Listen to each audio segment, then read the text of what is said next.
بسم اللہ الرحمن الرحیم۔ السلام علیکم ورحمۃ اللہ وبرکاتہ۔ اللہ کے رسول حضرت محمد صلی اللہ علیہ وآلہ وسلم کے پاس ایک شخص آیا اور اس نے اپنا عذر بیان کیا کہ یا رسول اللہ صلی اللہ علیہ وآلہ وسلم، مجھے قرآن شریف یاد نہیں ہے اور میں نماز پڑھنا چاہتا ہوں۔ مجھے نماز پڑھنی ہے اور قرآن شریف مجھے یاد نہیں ہے، میں کس طرح سے نماز پڑھوں گا؟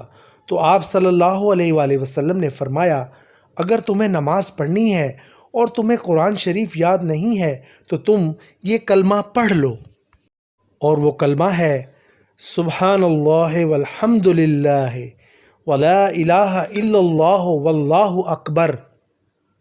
تم نماز میں یہ کلمہ پڑھ لو، تمہیں نماز کا اتنا ہی اجر ملے گا جتنا نماز میں قرآن شریف کی تلاوت کرنے والوں کو ملتا ہے۔ سبحان اللہ۔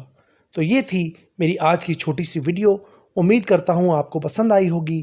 آخر میں چلتے چلتے اللہ تبارک و تعالیٰ سے دعا ہے، اللہ تعالیٰ مجھ سمیت ہم سب کو حضرت محمد صلی اللہ علیہ وآلہ وسلم کی سنت پر چلنے اور اس پر عمل کرنے کی توفیق عطا فرمائے، اور اللہ تعالیٰ سے دعا ہے اللہ تعالیٰ مجھ سمیت ہم سب کے کبیرہ اور صغیرہ گناہ معاف فرمائے، ہم سب کو دنیا اور آخرت کی ہر نعمت سے نوازے، اور اللہ تعالیٰ سے دعا ہے اللہ تعالیٰ ہم سب کو اپنے حفظ و امان میں رکھے۔